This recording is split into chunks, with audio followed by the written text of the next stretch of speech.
Kalau Bosman Mardigu jadi presiden, maka dalam 100 hari kerja pertamanya apa yang akan dilakukan? Dalam ilmu MMT, Modern Monetary Theory, maka ada yang namanya TINA, There is no alternative. Apa arti TINA sederhananya? Pemerintah akan membuat peraturan sehingga orang tidak punya pilihan kecuali mengikuti apa yang pemerintah arahkan. Misalnya, ada 5.500 triliun uang nasabah di bank di Indonesia. Katakan 50%-nya adalah uang yang didepositokan oleh nasabahnya. Uang itu memperoleh bunga deposito sekitar 5% setahun. Jadi, kalau ada seseorang punya uang 100 miliar rupiah pada depositonya, maka dia akan memperoleh bunga sekitar 5 miliar setahun. Lumayan, duduk-duduk nggak ngapa-ngapain menikmati hidup. Kalau punya 1 triliun bahkan dapat 50 miliar per tahunnya, bunganya didapat olehnya. Maka dalam MMT buat peraturan yang namanya TINA, yaitu tidak ada pilihan lain seperti bunga deposito sekarang 0%. Kalau bunga deposito 0%, maka deposan kepalanya pecah semuanya. Yang tadinya duduk-duduk enak dapat 5 miliar setahun,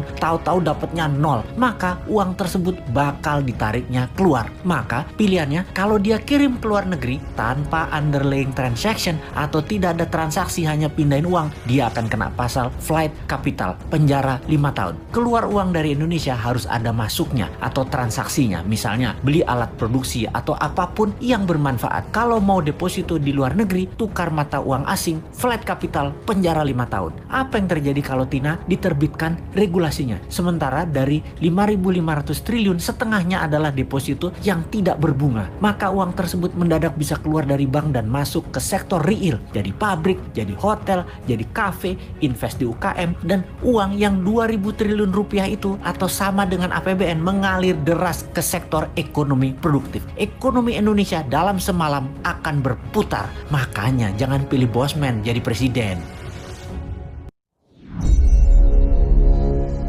Saat ini, strategi berekonominya adalah membatasi gerak peredaran uang. Tidak heran, karena itu memang strateginya old mind. Fakta saat ini uang beredar hanya 48% dari GDP nasional. Kemudian, pertumbuhan pinjaman perbankan hampir tidak tumbuh. Padahal, salah satu indikasi untuk tumbuh ekonomi sebuah negara adalah pertumbuhan pinjaman perbankan di sektor industri di atas 10% per tahunnya dibanding tahun yang lalu. Strategi TINA adalah membanjiri pasar dengan uang segar baru, yaitu uang di bank deposito nasabah digelontorkan keluar ke sektor real. Itu strategi pertama yang sudah kita jelaskan. Ada strategi berikutnya untuk membanjiri uang ke Indonesia, yaitu dalam 100 hari pertama Newman menjabat presiden adalah memanggil para naga-naga yang telah lama berbisnis di Indonesia. Minimum 9 naga hadir di istana. Di istana dipasang kamera dari seluruh media elektronik termasuk live YouTube dan media sosial lainnya. Ketika mereka hadir dalam meja pertemuan, maka siaran langsung dimulai. Presiden akan mengatakan, Pak A,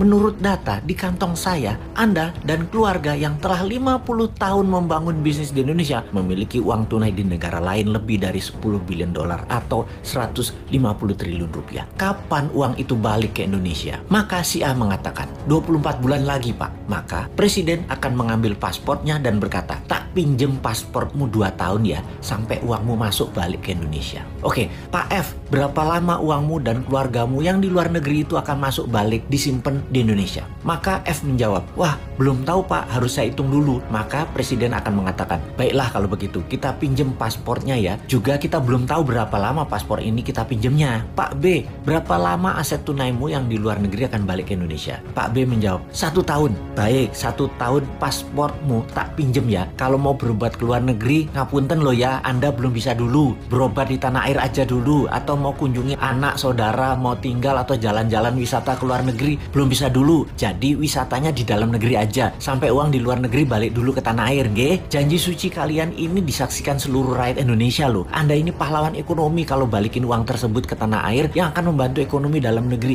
Kita putar cepat bersama. Mau kan jadi pahlawan bangsa? Ini masa kalian berkontribusi ke negara tercinta loh. Sahabat, dari 11.000 triliun yang ada di kantong, pasti dengan strategi ini minimum separuhnya balik masuk ke Indonesia dalam setahun ke depan. Sulit mereka para naga nggak keluar negeri karena berobat itu di masa tuanya. Mereka juga berpenyakit kok, nyaman dengan dokter luar negeri. Juga sulit mereka tidak mengunjungi dan melihat simpenan-simpenan tanda petik ya, simpenan mereka yang banyak itu. Makanya jangan pilih Mardigu jadi presiden.